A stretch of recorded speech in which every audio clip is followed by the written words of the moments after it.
এত রাতে একা একা বাড়ি ফেরার ইচ্ছা আছে। আমি চলে যেতে পারবো, আপনাকে কষ্ট করে ড্রপ করতে হবে না। আহনাফ দৃঢ় গলায় বলল। কষ্ট কোথায়, দুজনে তো একই জায়গায় যাব। ইতি অবাক দৃষ্টিতে তাকিয়ে রইল আহনাফের দিকে। যতই সে সর্বক্ষণ আহনাফের পিছু নিয়ে বেড়াক, তাকে কখনো বুঝতে দেয়নি তার বাড়ির উল্টো দিকের ইতি বসবাস। তাহলে আহনাফ টের পেল কি করে? আহনাফ গম্ভীর গলায় বলল। তুমি যে আমাকে ফলো করতে করতে আমার বাড়ির সামনের বিল্ডিংয়ে উঠেছো, এটা আমি জেনে গেছি। ইতি ব্যস্ত গলায় বলল। বিশ্বাস করুন, বাসা ভাড়া নেওয়ার আগে আমি জানতাম না উল্টো দিকে বাড়িটা আপনার। এটা শুধু একটা হ্যাপি কোইন্সিডেন্ট। হ্যাপি কো ইনসিডেন্ট? ইতি দমে যাওয়া কণ্ঠে বলল। না মানে আমার জন্য হ্যাপি, আপনার জন্য শুধু কোইন্সিডেন্ট। আহনাফ ছোট্ট দীর্ঘশ্বাস গোপন করে বলল। ওঠো ইতি। অবশেষে ইতি বাধ্য মেয়ের মতো উঠে বসলো আহনাফের গাড়িতে। গাড়ি স্টার্ট দিয়ে আহনাফ তীক্ষ্ণ স্বরে বলল। এই যে পড়াশোনা বাদ দিয়ে আমার পেছন পেছন ঘুরে বেড়াবো, বাবা মা কিছু বলে না? ইতি মলিন হাসি হেসে বলল। না, আমার কাছে থাকলে হয়তো অনেক কিছুই বলতো। বাবা বাসা থেকে বের হওয়া বন্ধ করে দিত, মা খুন্তি নিয়ে 2-4 ঘাও লাগিয়েও দিত। আহনাফ ভাবলো মেয়েটার বাবা মা বোধ হয় তার থেকে দূরে গ্রামের বাড়িতে থাকে, তাই চাপা কৌতূহল নিয়ে জিজ্ঞাসা করলো। কোথায় থাকে তারা? ইতিও ক্ষীণ স্বরে বলল। তা তো জানি না, এটুকুনি জানি তারা যেখানে গেছে সেখান থেকে কখনোই ফিরে আসবে না। বুকের মাঝে বড়সড় একটা ধাক্কা খেলো আহনাফ। এমন যন্ত্রণাদায়ক কথাগুলো মেয়েটার স্বাভাবিক ভঙ্গিতে হাসি মুখে বলে গেল কি করে? সত্যি তার মতো পাগলাটে মেয়ে হয় না। আহনাফ কোমল স্বরে বলল। আই এম সো সরি, আমি আসলে জানতাম না। ইতি ম্লান কণ্ঠে বলল। সরি বলতে হবে না, তাদের কথা কেউ মনে করিয়ে দিলে ভালো লাগে। সচরাচর মনে পড়ে না তো তাদের কথা। সেদিন গাড়িতে আহনাফ একটু একটু করে অনেকটাই জানলো ইতিকে। জানলো তার ছবি আঁকার শখের কথা, ঘুরে বেড়ানোর শখের কথা, ঘন্টার পর ঘন্টা চাঁদের দিকে তাকিয়ে থাকার ক্ষমতার কথা। যে মেয়েটাকে এতকাল সে জানতো নাছোড়বান্দা পাগলাটে একটা মেয়ে হিসেবে, নতুন করে তাকে আবিষ্কার করলো আহনাফ।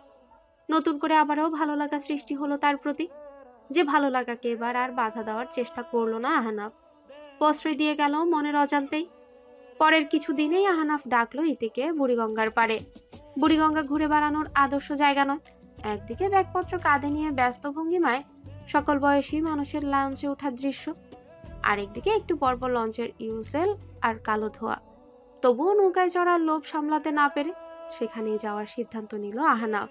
ইতি গাঢ় লাল রঙের একটা শাড়ি পরে পৌঁছে গেল সেখানে। আহনাফের পরনে ঠিক একই সঙ্গের শার্ট। ইতির ভাষায় একই হয়তো বলে হ্যাপি কোইন্সিডেন্ট। দুজনেই নৌকায় চড়ে বসে। নিঃশব্দে তাকিয়ে রইল ডুবন্ত সূর্যের দিকে। নীরবতার মাঝে যেন একে অপরের ভেতরটা বোঝার চেষ্টা করছে। অবশেষে নীরবতা ভঙ্গ করে আহনাফ বলল। ইতি। ইতি চোখ তুলে তার দিকে তাকিয়ে বলল। হুম। আহনাফ লম্বা শ্বাস নিয়ে বলল। 2 বছর হয়ে গেল? পাগলামি করে যাচ্ছ আমাকে নিয়ে? আজ যদি সেই পাগলামিগুলোকে আপন করে নিই, তবে কি পাবো? ইতির চোখ দুটো নিমিষে ভর্তি হয়ে গেল জলে। যে মেয়েটার মুখে সর্বক্ষণ কথারা ঘুরপাক খায়, আজ সে নির্বাক। কি বলবে ভেবে না পেয়ে বেশ অনেকটা সময় অশ্রুমাখা চোখ দুটোতে তাকিয়ে রইল আহনাফের দিকে। অবশেষে নিজেকে সামলে নিয়ে চিরচেনা উৎফুল্ল ভঙ্গিতে বলল। কি আর পারবেন, আজ তো পাগলটাকেই পাবেন। সেদিন ঠিক সেই মুহূর্ত থেকে দুটো মানুষের জীবন জড়িয়ে গেল একে অপরের সঙ্গে। পরে 2 বছর আহনাফ ও ইতি ভেসে বেড়ালো ভালোবাসায়। ইতি পাগল পাড়া ভালোবাসায় বিন্দুমাত্র পরিবর্তন এলো না। ঠিক প্রথম দিনের মতো আজও সে বেহায়া দৃষ্টিতে তাকিয়ে থাকে ভালোবাসার মানুষটার দিকে। পার্থক্য শুধু সময়ে। তখন আহনাফ তার কেউ ছিল না, আর আজ আহনাফের পুরোটা জুড়ে কেবল ইতি। আহনাফ কাউকে জানায়নি তার ভালোবাসার মানুষটার কথা, কেবল তার আদরের ছোট্ট বোন বাদে। আহনাফ ভেবেছিল তার এবং ইতির সম্পর্কের খবর পেয়ে আনন্দে উচ্ছ্বাসে ফেটে পড়বে সাবা। আনন্দিত তো সে হয়েছিল বটে, তবে আনন্দের সাথে সাবাকে ঝেঁকে ধরেছিল একরাশ দুশ্চিন্তা। দুশ্চিন্তায় উদ্বিগ্ন হয়ে সাবা বলেছিল। এখনই কাউকে জানতে দিও না ভাইয়া। আহনাফ দীর গলায় বলল। দিচ্ছি না তো। তুই খুব ভালো করে জানিস, প্রেম নিয়ে ঢাকঢোল পেটানোর মানুষ আমি না। সাবা চিন্তিত গলায় বলল। কেন গোপনে রাখতে বললাম বুঝতে পারছো? কেন? সাবা ছোট্ট দীর্ঘশ্বাস গোপন করে বলল, ক্যাম্পাসে ব্যাপারটা জানাজানি হলে সবাই বাজে কথা বলবে, তোমার দিকে আঙুল তুলবে। আমি চাই না কেউ তোমায় নিয়ে বাজে কথা বলুক। সাবার এই কথায় আসলেই চিন্তায় পড়ে যায় আহনাফ। আসলেই তো ক্যাম্পাসে হুটহাট সে ইতিকে লাইব্রেরিতে ডেকে পাঠায়। সকলের চোখকে ফাঁকি দিয়ে তারা যায় ছাদে দেখা করতে।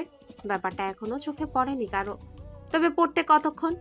কেউ দেখে ফেললেই তো প্রশ্ন তুলতে পারে তার চরিত্রের উপর। প্র্যাকটিক্যালি কেউ দেখলে তো ইতির বিরুদ্ধে ব্যবস্থা নিতে পারে। আহনাফ তৎক্ষণাৎ সিদ্ধান্ত নিয়েই ফেললো ক্যাম্পাসে ইতির সঙ্গে দেখা করা একেবারে বন্ধ করে দিবে। সাবার পিঠ চাপড়ে দিয়ে আহনাফ বলে, চিন্তা করিস না, আমাকে নিয়ে কেউ বাজে কথা বলার সুযোগ পাবে না। বোনকে দেওয়া কখনো কোনো কথাই আহনাফ অপূর্ণ রাখেনি, কেবল এই কথাটা বাদে। ভালোবাসার মানুষের নাকি বদলে যায়, পরিস্থিতি তাদের বদলে যেতে বাধ্য করে। তবে নিতান্তই তুচ্ছ পরিস্থিতিও কি পারে ভালোবাসাকে বদলে দিতে? যে পরিস্থিতিতে পড়ি ইতি বদলে গেল, তাকে তুচ্ছই বলা শ্রেয়। অনার্সের ফাইনাল সেমিস্টারের পরীক্ষা শেষ হয়েছে। একদিকে অনবরত ক্লাস নিতে নিতে ক্লান্ত আহনাফ, আরেকদিকে তার জন্য অপেক্ষা করছে পাহাড় সমান খাতা। ইউনিভার্সিটি থেকে ফিরে পরীক্ষার খাতা নিয়ে বসলো আহনাফ। ইতির সঙ্গে রোজ রোজ দেখা করাটাও কমে এসেছে এতদিন। ক্লাসে যতক্ষণ থাকে ততক্ষণই চলে তাদের নীরব কথোপকথন। আহনাফের কম সময় দেওয়া নিয়ে কোনো অভিযোগ ছিল না ইতির। পরীক্ষার এই সময়টায় তো তার পক্ষেও সময় দেওয়া সম্ভব নয় আহনাফকে। বাবা মা মরা অনাথ একটা মেয়ে ইতি, কোনো বড় ভাই বোনও নেই যে যার ছায়া মাথার উপরে থাকবে। আত্মীয় স্বজন যারা আছেন তারাও ইতির দায়িত্ব নিতে নারাজ। তাই তো স্বপ্ন দেখেছিল যে নিজের পায়ে দাঁড়াবে জীবনে, নিজের দায়িত্ব নিজেই নিবে। জীবনে যাই হয়ে যাক না কেন, স্বপ্নটাকে মরে যেতে দেয়নি ইতি। পরের দিনটা ছিল শুক্রবার। ছুটির দিনে একটু বেলা করে ঘুমোয় আহনাফ। ঘুম থেকে উঠে ফোন হাতে নিতেই দেখে ইতির মিসড কল। আহনাফ তাকে কল ব্যাক করতে ইতি প্রথম যে কথাটা বলল সেটা হলো, কাল কত তারিখ ছিল? ইতির এমন স্বভাবের সঙ্গে অপরিচিত নয় আহনাফ।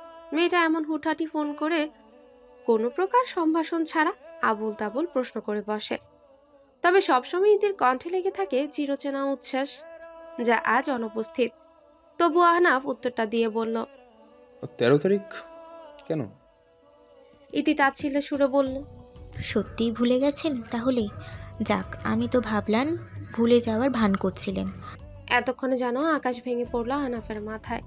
ইতির জন্মদিনের তারিখটা একেবারেই মাথা থেকে উড়ে গিয়েছিল তার। ইতিও বড্ড অভিমানী একটা মেয়ে। আহনাফ তার জন্মদিন ভুলে যাওয়ায় একটা বারের জন্য কাল ফোন দেয়নি তাকে। নিজ থেকে মনে যখন করিয়ে দিল, তখন গতকাল মনে করালে কি এমন ক্ষতি হতো? আহনাফ নরম সুরে বলল, ইতি, আই এম সরি। ইতি অভিমানী গলায় বলল, না না, ঠিক আছে, এতটুকুর জন্য সরি বলতে হবে না। আহনাফ অপরাধীর ন্যায় বলল, তুমি তো নিজের চোখে দেখতে পাচ্ছ কাজের কত চাপ। ইভেন এখনো পরীক্ষার খাতা সামনে নিয়ে বসে আছি। ইতি থমথমে গলায় বলল, কাজের চাপ তো আগেও ছিল। প্রত্যেক বছর এ সময় তোমার খাতা দেখার চাপ বেড়ে যায়। তাই বলে আগে তো কখনো জন্মদিন ভুলে যাওনি আমার। বাচ্চাদের মতো আহ্লাদেই গলে পড়ে ইতি। তাকে গলানোর উদ্দেশ্যে আহনাফ বলে, আই এম সরি। কি শাস্তি দিতে চাও বলো? ইতি কঠিন গলায় বলল, এসব আহ্লাদের কোনো মানে হয় না আহনাফ। এই প্রথম চেনা মানুষটাকে অচেনা লাগলো আহনাফের। যে মানুষটাকে একটা খোলা বইয়ের মতো পড়েছিল আহনাফ, সে যেন আচমকাই বদলে গেল। আহনাফের মনে হলো ভিন্ন কোনো ইতির সঙ্গে কথা বলছে সে। ইতি আবারও গম্ভীর গলায় বলল, তুমি হয়তো ভাবছো একটা জন্মদিন ভুলে যাওয়ার জন্য আমি বাচ্চাদের মতন রাগ করেছি। জন্মদিনটা আসল কথা না। আসল কথা হলো আমাদের এই সম্পর্কটা তোমার দিক থেকে কোনো এফোর্ট আর আসছে না। নিজেই এফোর্ট দিয়ে টিকিয়ে রেখেছি সম্পর্কটা। আহনাফ সেদিনই গিয়ে বেরিয়ে এক গাদা ফুল, ঝুড়ি ভর্তি কাচের চুড়ি, শরৎচন্দ্রের বই কিনলো আহনাফ। সবই ইতির পছন্দের জিনিস। পছন্দের জিনিসগুলো হাসি মুখে গ্রহণ করলো ইতি। বিলম্বিত জন্মদিন হাসি মুখেই উদযাপনও করলো। তবে আহনাফ ঠিকই টের পেল তার ভেতরকার শীতলতা। ইতি যে একটু একটু করে বদলে যেতে শুরু করেছে, তা বুঝতে আর বাকি রইল না আহনাফের। তবে এই পরিবর্তনটা ইতিবাচক ভাবেই গ্রহণ করতে চেয়েছিল সে। তার মতে প্রেমের শুরুর দিকটায় ইতি ছিল বাচ্চা একটা মেয়ে, প্রাণচঞ্চল আর পাগলামো। যার মাঝে ভরপুর। অনেকটা সময় পেরিয়ে গেছে, ইতি পরিণত হতে শুরু করেছে। তার কাছ থেকে নিশ্চয়ই আগেরকার মতো পাগলামো আশা করা যায় না। আহনাফ ভেবেছিল সে ইতির ভেতরটা বেশ বোঝে, অথচ সে কি একবারের জন্য ভেবেছিল যে ইতিকে সে বোঝে, সে ভেতরে ভেতরে সম্পূর্ণ ভিন্ন একটা মানুষ। সেবার সেমিস্টার ব্রেকে সকল ফ্যাকাল্টি মেম্বাররা ঠিক করলেন একসঙ্গে ঢাকার বাইরে ট্যুরে যাবে। লম্বা ছুটির পুরো সময়টাই আহনাফ দিতে চেয়েছিল ইতিকে, তবে সিনিয়র লেকচারারদের এমনভাবে চেপে ধরলেন যে না করতেও পারল না আহনাফ। বাধ্য হয়ে মনের বিরুদ্ধে রওনা করলো বান্দরবানের উদ্দেশ্যে। ইতির অবশ্য এ নিয়ে কোনো আপত্তি ছিল না। আহনাফ ট্যুরে যাওয়ার আগের দিন তার সঙ্গে দেখা করতে এসে হাসি মুখে বলেন, যাও ঘুরে এসো, মাইন্ড ফ্রেশ হয়ে যাবে। বিপত্তি বাঁধল আহনাফ ট্যুর থেকে ফিরে আসার পর। ফ্যাকাল্টির একজন লেকচারার বান্দরবানের থানচিতে নেমে নিজের মতো আশেপাশের দৃশ্য ধারণ করেছেন ভিডিওতে। সেই ভিডিও পরবর্তীতে আপলোড করেন ফেসবুকে। ইতির নজরেও সেই ভিডিও এসে পড়ে। ভিডিওর প্রায় শেষের দিকে দেখা যায় বেশ দূরেই দাঁড়িয়ে আছে তার ইউনিভার্সিটির কাকন ম্যাম। কাকন ম্যাম ঠিক সামনেই আহনাফ।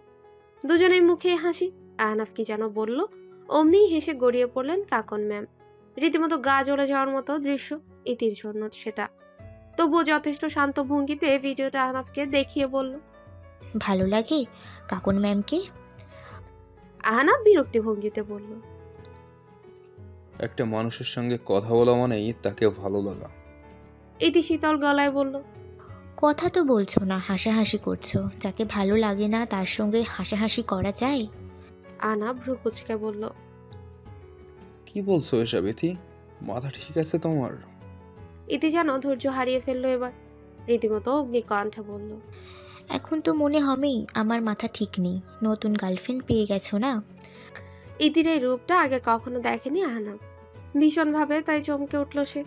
চোখে মুখে স্পষ্ট হয়ে ফুটে উঠল সেই চমক। মনে হলো যেন এক পলকে চেনা মানুষটা একেবারে অচেনা হয়ে উঠল। কাছের মানুষটা সরে গেল বহু দূরে। আহনাফ তাকে শান্ত করার চেষ্টা করে বলল, এসবকে যা তা বলছো তুমি। একসাথে ঘুরতে গিয়ে কাউকে অ্যাডমিট করা সম্ভব নয়, এটা তুমিও জানো। আর তার উপরে মানুষটা আমার কলিগ। ইতি আক্ষেপের সুরে বলল, কাউকে তোমার পক্ষে অ্যাভয়েড করা সম্ভব নয়, আমি বাদে। সে কবে থেকে বিয়ের কথা বলে আসছি, প্রত্যেকবার এড়িয়ে গেছো তুমি। আহনাফ বলল, এখানে আবার বিয়ের কথা আসছে কেন? এই যে আবারও এড়িয়ে যাওয়ার চেষ্টা করছো তুমি। সত্যি করে বলো তো আহনা, তুমি কি সত্যিই আমার ব্যাপারে সিরিয়াস, নাকি কেবল ব্যবহার করেই যাচ্ছ আমাকে? ইতির এই কথাটায় আহনাফের রাগ সকল সীমা ছাড়িয়ে গেল। প্রায় 3 বছর ধরে যে মানুষটা তার ধ্যান জ্ঞান, তার মুখে এমন অপবাদ যে কতটা কষ্টদায়ক তা শুধু আহনাফই বোঝে। আহনাফ রাগে হিতে জ্ঞান হারিয়ে ফেলে, বলে, আধা ঘন্টার মধ্যে রেডি হয়ে বাসা থেকে নেমে এসো। ইতি কিছু বলার আগেই ফোনটা কেটে দিল আহনাফ। মনে মনে যে সিদ্ধান্ত সে নিয়ে ফেলেছে তা কতটুকু ঠিক কতটুকু ভুল সেটা বোঝার ক্ষমতা ততক্ষণে হারিয়ে ফেলেছিল আহনাফ। তার মনে একটাই চিন্তা ঘুরপাক খাচ্ছে বারবার, ইতি তার সম্বন্ধে যে ভুল ধারণা পুষে রেখেছে তা ভাঙাতে হবে। আহনাফ নিজের ঘর থেকে বেরিয়ে পাশের ঘরে উকি দিতেই দেখলো সাবা উৎফুল্লি ভঙ্গিতে আয়নার সামনে দাঁড়িয়ে চুল বাঁধছে। আহনাফ দরজার কাছে দাঁড়িয়ে বলল, সাবা বেরোচ্ছিস? সাবা ভাইয়ার দিকে ফিরে হাসি মুখে বলল, হ্যাঁ, তোমাকে বলেছিলাম না আজ অরুণের জন্মদিন, আমরা সবাই একসঙ্গে মাওয়া ঘাটে যাচ্ছি সেলিব্রেট করতে। আহনাফ শুকনো গলায় বলল, একটু পরে বের হতে পারবি? কেন? কয়েক মুহূর্ত চুপ করে থেকে আহনাফ বলল, আমি ঠিক করেছি এই থেকে বিয়ে করব। সাবা অবাক চোখে তাকিয়ে রইল আহনাফের দিকে, যেন ভিন গ্রহের কোনো ভাষায় কথাটা বলল আহনাফ। সে যে এই মুহূর্তে আচমকা এমন কিছু বলে বসবে ভুলেও কল্পনা করেনি সাবা। তার বিস্ময়টা আর একটু বাড়িয়ে দিয়ে আহনাফ বলে, আজই। সাবা বিস্ময়ে বাড়ি খেয়ে বলে, আজই? আহনাফ ঘরের ভেতরে পা রেখে বিছানার এক পাশে বসে। তার চোখে মুখে প্রবল ক্লান্তি আর হতাশার ছাপ। সাবা তার পাশে বসে তার কাঁধে হাত রেখে বলে, বাবা মাকে জানিয়েছো? না। সাবা অস্থির গলায় বলে, তারা তো ইতির কথা কিছুই জানে না। আহনাফ শীতল গলায় বলে। বিয়ের পর একেবারে জানাবো। সাবা আবারও বিস্মিত হয়ে বলে। এত তাড়াহুড়ো? তুমি তাদের না জানিয়ে বিয়ে করবে? আহনাফ চুপ করে রইল। জীবনের কোনো সমীকরণই মিলছে না এই মুহূর্তে, অথচ সমীকরণগুলো মেলাবে বলেই ব্যাকুল হয়ে আছে তার মনটা। সমীকরণ মেলাতে না পারার ক্লান্তিতে জর্জরিত তার মনটা। সাবা কয়েক মুহূর্ত চুপ করে থেকে বলল। আহনাফ আক্ষেপে সুরে বলল। ইতি মনে করে আমি ওর থেকে দূরে সরে যাচ্ছি। ওর ধারণা আমি বদলে যাচ্ছি। আমি যে আগের মতোই আছি, এটা বোঝাতেই বিয়ের সিদ্ধান্ত নিয়েছি। সাবা ভীত ভঙ্গিতে বলল। ভাইয়া, রাগের মাথায় এত বড় একটা সিদ্ধান্ত নেওয়া ঠিক হবে না। আহনাফ জোর গলায় বলল। রাগের মাথায় কোথায়, ঠান্ডা মাথাতেই এই সিদ্ধান্ত নিয়েছি। আর বাবা মা? আজ না হলেও কোনোদিন না কোনোদিন তো বিয়েটা করতেই হতো। সেদিনও লুকিয়ে বিয়ে করেই পরে তাদের জানাতাম। কেন? কারণ ইতি মধ্যবিত্ত ঘরের মেয়ে, বাবা মা নেই, কোনো সোশ্যাল স্ট্যাটাস নেই। এমন একটা মেয়ের সাথে আমার বিয়েতে মা কোনোদিনও রাজি হবে না। তার চেয়ে ভালো বিয়েটা আগে হয়ে যাক, পরে তারা জানবে। এই চিন্তাটা সাবার মাথাতেই এসেছিল যখন সে জানতে পেরেছিল তার ভাইয়ার সাথে ইতির সম্পর্কের কথা। আমির রহমান ও ফাহমিদা বেগম দুই ছেলে মেয়েকে স্বাধীনভাবে বড় করেছে, তাদের কোনো সিদ্ধান্তে হস্তক্ষেপ করেননি কখনো। তবে ছেলে মেয়েদের বিয়ের প্রসঙ্গ এলেই বদলে যায় সেই চিন্তাধারা। ফাহমিদা বেগম বরাবরই বলেন, সারা দেশ খুঁজে সব থেকে সুন্দরী মেয়েটাকে নিজের ছেলের বউ বানাবো, যে মেয়ের যোগ্যতায়ও হবে আহনাফের সমান, যে মেয়ের পরিবারে আমাদের মতোই সম্মান আছে। সেই অর্থে ইতি তো কিছুই নেই। কি করে এই মেয়েটাকে পছন্দ করবেন ফাহমিদা বেগম? আপাতত সেই চিন্তা ঝেড়ে ফেলে আহনাফ বলল। আমি ইতিকে নিয়ে কাজী অফিসে যাচ্ছি, তুই চল সাক্ষী দিবি। কথাটা বলতে বলতে উঠে দাঁড়ালো আহনাফ। সাবা স্থির হয়ে বসে রইল ঠিক আগের জায়গাতেই, সতর্ক কণ্ঠে বলল। কাজটা ঠিক হচ্ছে না ভাইয়া। ঠিক ভুল জানি না, আপাতত তুই তো আমাকে সাপোর্ট কর। সাবা পাশে দাঁড়ালো তার ভাইয়ার। আহনাফ তার আরো কয়েকজন বন্ধু বান্ধবদের খবর দিয়ে ডেকে আনলো। ইতি কিছু বুঝে ওঠার আগে বিয়েটা হয়ে গেল তাদের। আহনাফের মন আকস্মিক সিদ্ধান্তে তার বন্ধু বান্ধবেরা অবাক না হয়ে পারল না। যথেষ্ট বুদ্ধিমান ছেলে আহনাফ, রাগের মাথায় হুঠার সিদ্ধান্ত নিয়ে ফেলার মতো মানুষ তো সে নয়। সব থেকে বেশি অবাক হয়েছিলেন ফাহমিদা বেগম এবং আমির রহমান। তাদের বাধ্য ছেলে যে তাদের না জানিয়ে বিয়ে করে ফেলবে, এমনটা হয়তো স্বপ্নেও ভাবেনি তারা। আহনাফের ধারণাই সত্য হলো। ইতিকে তেমন একটা পছন্দ করলেন না ফাহমিদা বেগম। তবুও নতুন পুত্রবধূর প্রতি অনীহা থেকে ছেলের উপর অভিমানের পাল্লাই অধিকতর ভারী হলো। দুটো মানুষ বিয়ে যেহেতু করেই ফেলেছে, বিয়েটা তো আর অস্বীকার করা যায় না। ফাহমিদা বেগম এবং আমির রহমান অভিমান নিয়েই মেনে নিলেন ইতিকে। আহনাফ বাবা মায়ের কাছে আরেক দফা ক্ষমা চেয়ে বলল কয়েকটা দিন নিজেদের মতো কাটাতে চায় তারা। ধানমন্ডিতে আহনাফের নামে একটা ফ্ল্যাট আছে, সেই ফ্ল্যাটেই আপাতত উঠতে চাইছে ইতিকে নিয়ে। ফাহমিদা বেগম ভেবে পেলেন না কি এমন আছে এই মেয়ের মাঝে যে ছেলে তাদের না জানিয়ে বিয়ে করে ফেললো, এখন আবার পরিবার থেকে আলাদা হয়ে তার সঙ্গে থাকতে চাইছে। যা খুশি করুক। একরাশ আক্ষেপ নিয়ে ছেলের এই সিদ্ধান্তেও মত দিলেন ফাহমিদা বেগম। কাজী অফিস থেকে আহনাফের বাবা মায়ের মুখোমুখি হওয়া পর্যন্ত পুরোটা সময়ে ভয়ে সংকোচে ততষ্ট হয়েছিল ইতি। বেশ বুঝতে পারছিল আহনাফ প্রচন্ড রেগে আছে তার উপরে। রাগটা যাতে বেড়ে না যায় তাই কোনো প্রকার কথাও ইতি বলেনি তার সঙ্গে। প্রথম কথাটা বলল তাদের নিজেদের ফ্ল্যাটে ঢুকে। ভয়ে ভয়ে ইতি বলল, তোমার এত রাগ জানতাম না তো। আহনাফ গম্ভীর গলায় বলল। আজ থেকে জেনে রাখো। ইতি শুকনো ঢোক গিলে বলল, এখনো রেগে আছো আমার উপরে? আহনাফ নির্বিকার ভঙ্গিতে বলল, হ্যাঁ।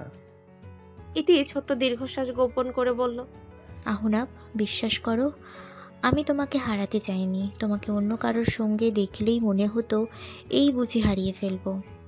আহনাফ অভিমানের সুরে বলল, এখন তো আর হারিয়ে ফেলার কোনো চান্স নেই, নিশ্চিন্তে থাকো। ইতি মলিন কণ্ঠে বলল, আমার ওপর রাগ করে বিয়েটা করছো তাই না? তুমি আমাকে বিশ্বাসই করো না। অবিশ্বাস যাতে না করতে পারো তাই বিয়েটা করেছি। ইতি আচমকা আহনাফকে জড়িয়ে ধরে বলল, অবিশ্বাস করি না আহনাফ, এক ফোঁটাও না। একটু বেশি ভালোবাসি তো, তাই পাগলামি করি মাঝের মধ্যে। পাগলামো? ইতির এই পাগলামিটাই তো যে কাল হয়ে দাঁড়াবে আহনাফের জীবনে, কে জানতো। জীবনের যে অধ্যায়ের শুরুটাই তিক্ততা দিয়ে, সে অধ্যায় জুড়ে তিক্ততার ছড়াছড়ি থাকাটাই স্বাভাবিক। তবে এমন স্বাভাবিকতা কোনো কালেই আশা করেনি আহনাফ। ভেবেছিল বিয়ের পর ইতির সন্দেহ কমে যাবে, কিংবা ইতির ভাষা যাকে পাগলামো বলে তাও কমে যাবে। কিন্তু তা কমলো তো নাই, বরং 1.5 গুণ বেড়ে গেল। বন্ধুদের সঙ্গে আড্ডার অভ্যাস আহনাফের জীবনে নতুন নয়। প্রায় ক্লাস শেষে বন্ধুদের নিয়ে কোনো রেস্টুরেন্টে কিংবা রিসোর্টে আড্ডা দিতে চলে যায় সে।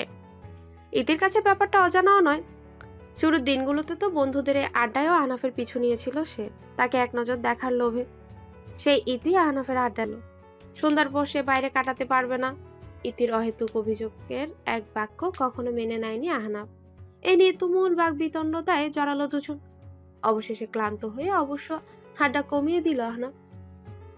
ইতির সঙ্গে আলাদা ফ্ল্যাটে থাকলেও সপ্তাহে 2 দিন আহনাফ বাবা মা আর তার বোনের সঙ্গে বাড়িতে ডিনার করত। সেই ডিনারে উপস্থিত ছিল না ইতির।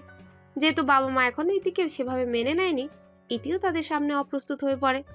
তাই দুপক্ষকে একটু সময় দিতে চেয়েছিল আহনাফ। এ নিয়েও ইতির ঘোর আপত্তি। তার মতে ঘন ঘন বাবা মায়ের সঙ্গে দেখা করতে গেলে তারা ভাববে বউয়ের কাছে আহনাফ ভালো নেই। আসলেই কি ভালো ছিল? আহনাফ নিজেই বুঝতে পারছিল না তা। এতটুকু বুঝতে পারছিল হুট করে বিয়ের সিদ্ধান্তটা নেওয়া চূড়ান্ত বোকামোর কাজ হয়েছে। বিয়ে মানুষ তাকেই করে যার সঙ্গে অনায়াসে গোটা একটা জীবন কাটিয়ে দেওয়া যায়। আর সেই অনায়াসে বিয়ের দিন থেকে ছুটি নিয়েছে আহনাফের জীবন থেকে। তবুও মানিয়ে নেওয়ার চেষ্টা করছিল ছেলেটা প্রতিনিয়ত। ভালো তো বাসে ইতিকে। জগতে সকল সত্য মিথ্যে হয়ে গেলেও এই ভালোবাসা জিনিসটা সত্যই থেকে যায়। একদিন ক্যাম্পাসে আহনাফ হতাশ ভঙ্গিতে সাওয়াকে বলল, ইতির সাথে কিছুতেই সম্পর্কটা স্বাভাবিক হচ্ছে না রে। প্রতিদিন বাড়ি ফিরে হয় ঝগড়া, না হয় রাগারাগি করে মুখ দেখা বন্ধ। এসব আর কতদিন সহ্য করা যায় বলতো?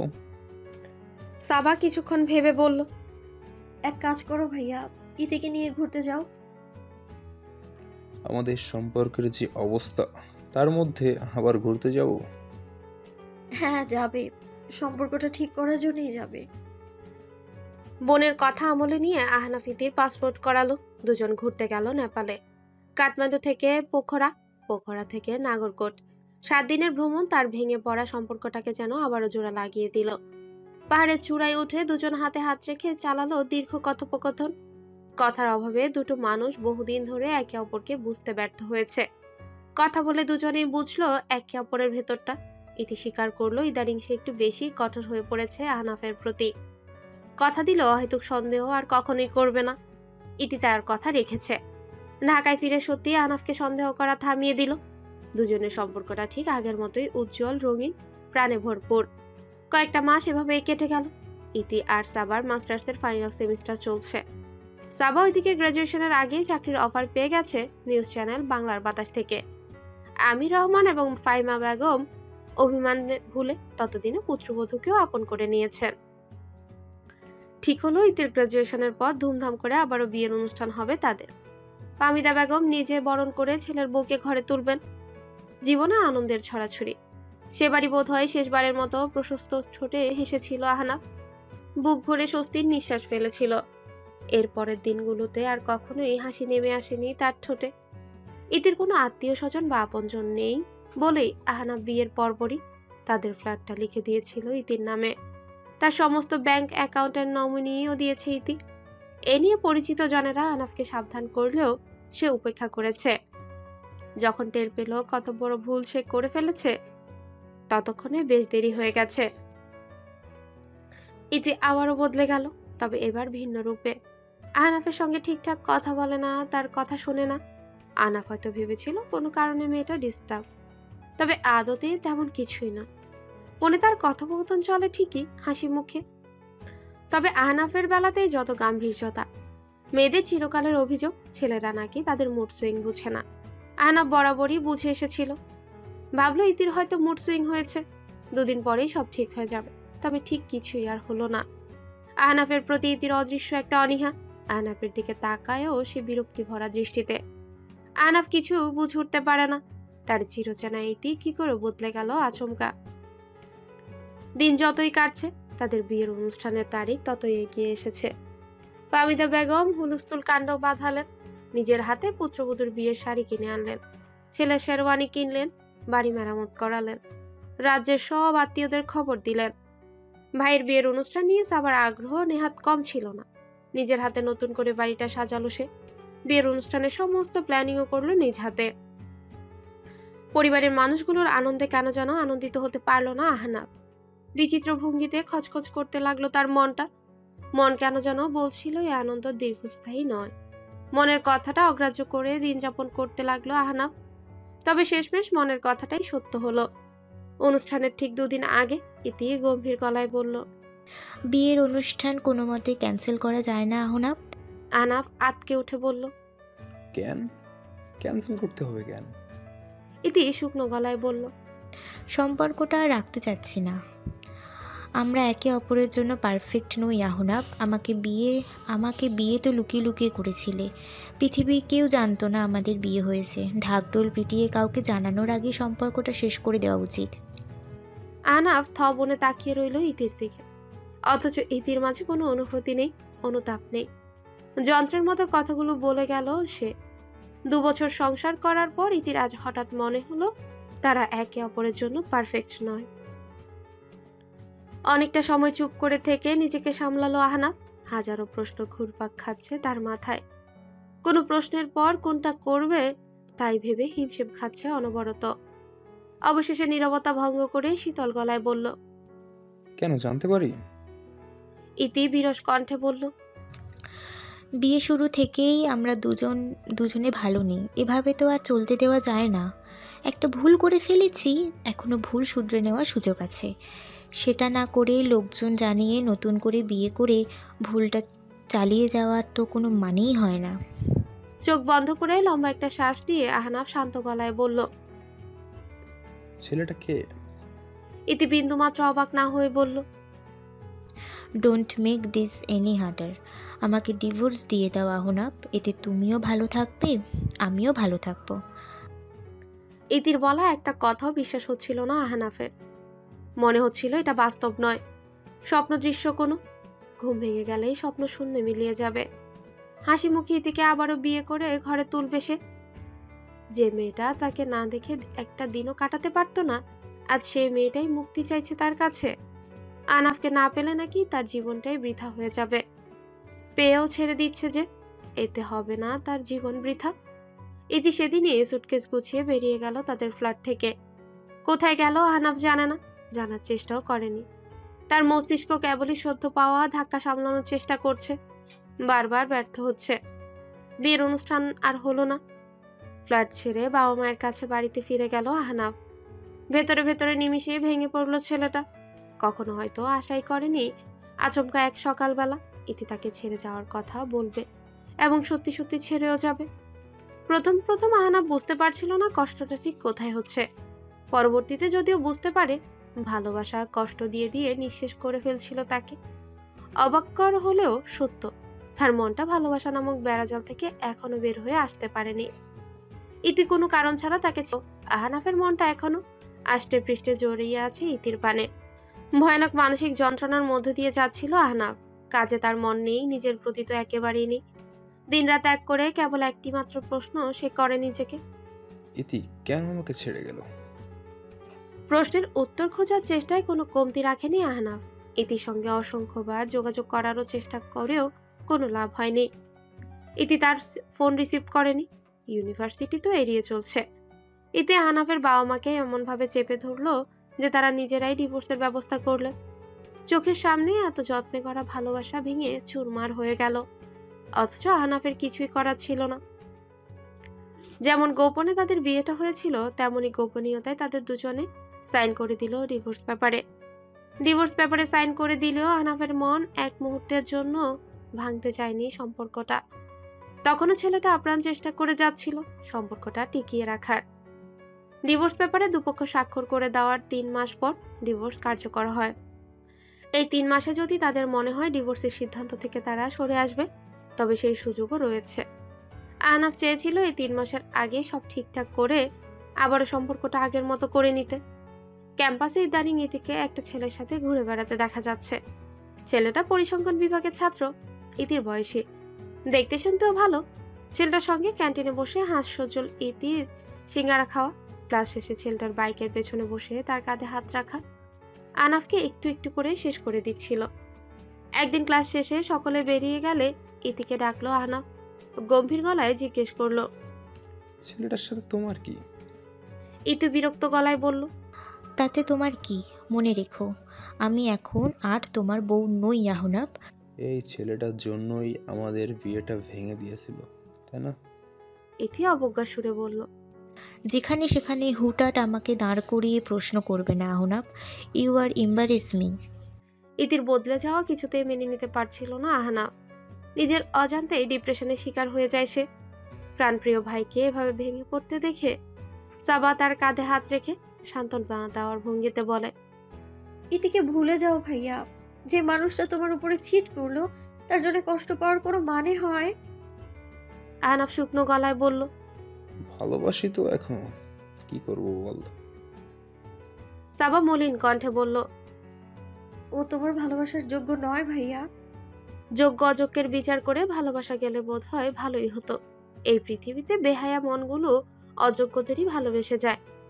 আহনাফের মনটা ততদিনে বড্ড অস্থির হয়ে উঠেছিল, বেপরোয়া হয়ে উঠেছিল তার চিন্তাগুলো। ইতির সঙ্গে কথা বলার জন্য মনটা ছটফট করে যাচ্ছে অনবরত। তবে ইতি না রিসিভ করছে কল, না তাকে কল দিচ্ছে, আর না তাকে দেখার সুযোগ দিচ্ছে। সেদিন কাঁধে একটা টোট ব্যাগ ঝুলিয়ে করিডোর দিয়ে হেঁটে যাচ্ছিল ইতি। আহনাফ আচমকা ব্যাগ সহ পেছন থেকে এসে তার একটা হাত শক্ত করে আঁকড়ে ধরে তাকে চেপে ধরলো দেয়ালের সঙ্গে। ইতি এতটাই অবাক হলো যে বিস্ময় স্পষ্ট ফুটে উঠল তার চোখে মুখে। মৃদু ধাক্কায় আহনাফকে সরানোর চেষ্টা করেও ব্যর্থ হলো। আহনাফের চোখে মুখে একরাশ অস্থিরতা, প্রশ্নের জবাব পাওয়ার আকাঙ্ক্ষা। আহনাফ ব্যাকুল কণ্ঠে বলল, আজ তোমাকে আমার প্রশ্নের উত্তর দিতেই হবে ইতি। সত্যি করে বলো, কেন ছেড়ে গেলে আমাকে? না, তার আগে বলো কেন এসেছিলে আমার জীবনে? শান্তশিষ্ট আহনাফকে এই প্রথম পাগলামো করতে দেখে রীতিমতো থ বনে গেল ইতি। তার বিস্ময় উপেক্ষা করেই আহনাফ বলল, আমি তো চাইনি তোমাকে। কেন পাগল পারা ভালোবাসায় ডোবালে আমাকে? আমাকে ভালোবাসায় পাগল করে কেন নিজেই আমার জীবন থেকে চলে গেলে? কেন করেছিলে এসব? আমাকে ধ্বংস করে দেওয়ার জন্য, নাকি আমার সম্পত্তি পাওয়ার লোভে? আচমকা ইতি সজোরে আহনাফের বুকে ধাক্কা দিয়ে নিজেকে ছাড়িয়ে নিল তার হাতের শক্ত বাঁধন থেকে। আহনাফ টাল সামলাতে না পেরে পিছিয়ে গেল কয়েক পা। ইতি দাঁতে দাঁত চেপে বলল, তোমাকে বাড়াবাড়ি করতে নিষেধ করেছিলাম আহনাফ, তুমি কল্পনাও করতে পারছো না এখন আমি কি করব। লম্বা লম্বা পা ফেলে ইতি চলে গেল আহনাফের সামনে থেকে। সিঁড়ি বেয়ে নেমে ঝড়ের গতিতে পা বাড়ালো ভাইস চ্যান্সেলর কক্ষে। ভিসি সাহেব আয়েসি ভঙ্গিতে কয়েকজন অতিথির সঙ্গে আলাপ করছিলেন। ইতিকে দেখে যার পরনায় বিরক্ত হলেন সে। তার বিরক্তি আমলে না নিয়ে ইতি অগ্নি কণ্ঠে বলল, আমাদের ফিজিক্স ডিপার্টমেন্টের লেকচারার আহনাফ আর্মি একটু আগে 3 তলার করিডোরে আমাকে মলেস্ট করার চেষ্টা করেছে।